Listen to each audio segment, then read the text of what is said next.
Halo jemaat, bertemu kali dengan kami di channel Kompas Iman. Bersama saya Victor, hari ini saya akan ditemani oleh rekan saya Pak Joni dan narasumber kita Pak Chandra.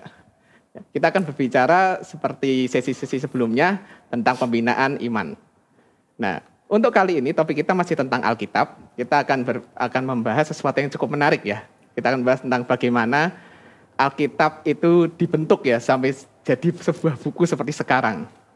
Kalau Pak Joni sendiri pernah mendengar tentang bagaimana proses Alkitab itu terjadi gitu? Ya mungkin itu disepakati oleh bapak-bapak gereja mungkin ya, yang saya tahu. Nah mungkin kita tanya ke Pak Chandra secara langsung nih, bagaimana proses Alkitab itu terbentuk gitu Pak? Iya, jadi istilah yang kita gunakan untuk membicarakan proses bagaimana kumpulan kitab-kitab yang dianggap berotoritas kemudian diterima dijadikan satu, itu namanya kanonisasi prosesnya. Nah, jadi kumpulan kitab yang diterima sebagai firman Allah, nah itu disebut sebagai kanon. Nah, jadi disebut kanon karena istilah kanon itu berarti ukuran. Nah, jadi istilah kanon digunakan untuk menegaskan bahwa kitab-kitab yang diakui itu adalah kitab-kitab yang dijadikan ukuran di dalam menilai sebuah ajaran ataupun di dalam menilai sebuah kehidupan.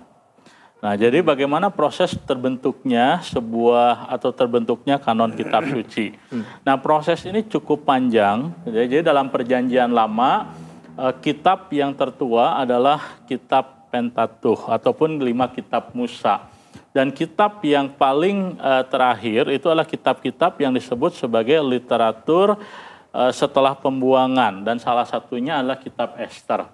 Nah, jadi kitab-kitab itu secara bertahap dikenali oleh umat Tuhan, dan bagaimana cara mereka mengenali kitab-kitab itu adalah firman Tuhan ataukah kitab-kitab yang lain tidak diterima sebagai firman Tuhan, karena kitab-kitab itu banyak sekali.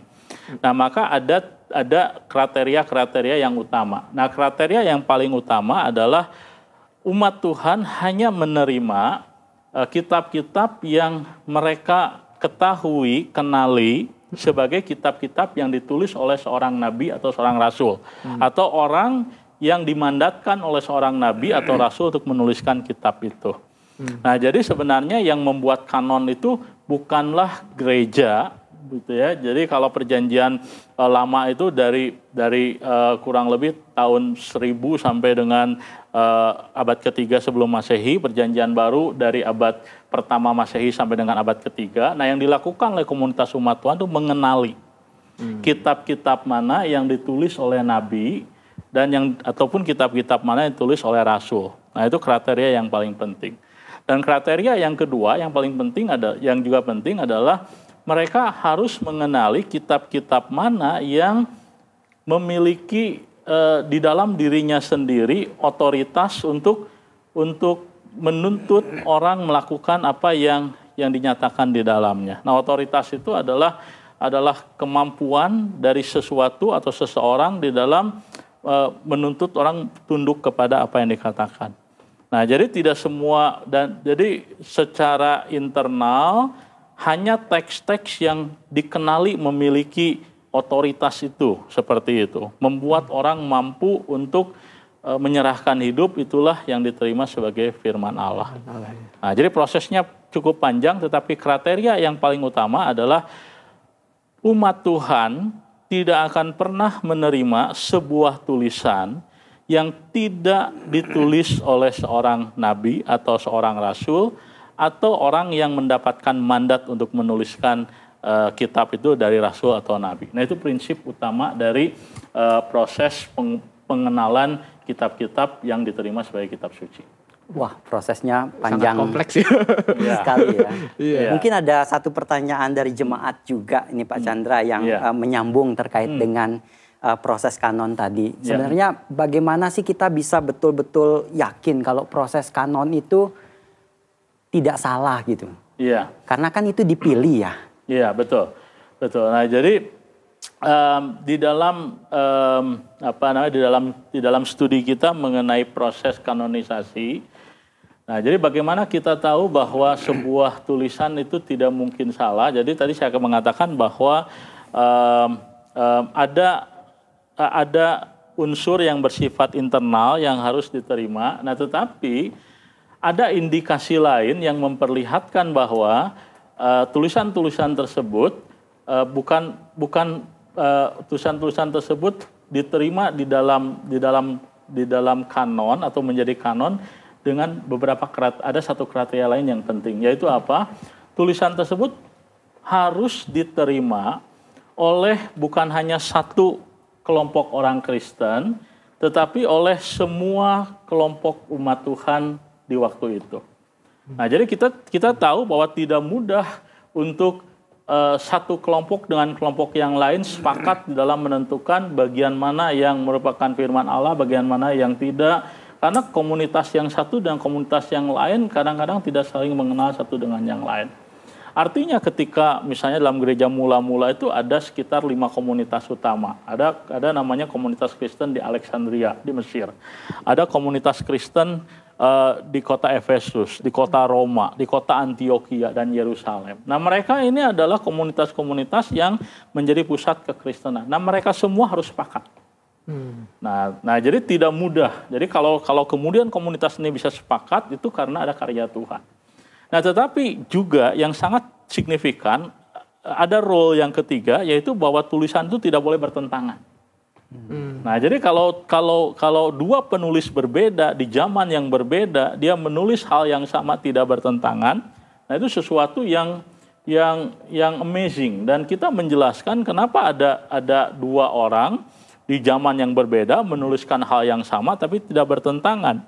Nah, karena di balik kedua penulis yang berbeda itu ada Tuhan yang berbicara melalui mereka. Nah, karena Tuhan yang berbicara sama, itulah alasannya tidak berbeda. Nah, jadi indikasi-indikasi itu bagi kita cukup di dalam melihat bahwa memang kitab suci atau Alkitab adalah firman Allah. Kehadiran Tuhan dalam prosesnya bisa kita lihat.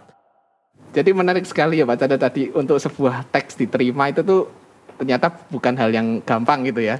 Harus cukup rumit gitu ya. Dan itu yang mungkin bisa memberikan kita keamanan bahwa teks itu tuh memang betul-betul Alkitab untuk diterima begitu ya. Nah, Pak, menyambung dengan hal itu ada jemaat yang bertanya, dia tuh pernah menemukan bahwa ada Alkitab yang agak berbeda dengan Alkitab yang kita pakai gitu. Ada kitab-kitabnya juga berbeda. Nah, itu kenapa ya Pak? Apakah karena waktu kanon ada tambahan lagi atau seperti apa itu? Iya. Jadi itu pertanyaan yang baik dan menarik. Oleh karena memang kita harus mengakui bahwa di dalam abad pertama Masehi atau sebelumnya, abad ketiga sampai dengan abad pertama Masehi, ada begitu banyak literatur yang walaupun tidak ditulis oleh nabi, tetapi literatur-literatur itu dipandang bernilai, berharga oleh umat Tuhan. Nah, literatur-literatur itu disebut sebagai apokrifa. Nah, jadi apokrifa itu artinya hal tersembunyi. Nah, tapi jangan salah, karena orang seringkali berpikir bahwa hal tersembunyi selalu negatif. Tetapi yang disebut dengan apokrifa atau hal tersembunyi itu maksudnya adalah di dalam literatur itu ada hal-hal yang bisa didapatkan atau ada nilai yang berharga, ajaran yang penting namun tidak mudah ditemukan, maka disebut sebagai tersembunyi. Nah, jadi misalnya saja sebagai contoh di abad pertama atau di abad kedua sebelum Masehi, ada sebuah literatur namanya itu doa Manasyeh. Nah, mungkin Pak Joni pernah mendengar tokoh di dalam Alkitab yang bernama Manasyeh. Ini adalah seorang raja. Dan raja ini adalah raja yang jahat di mata Tuhan, tetapi di dalam kitab 2 Tawarikh dicatat raja ini kemudian bertobat. Nah, kita tidak mendapatkan keterangan bagaimana raja ini bertobat.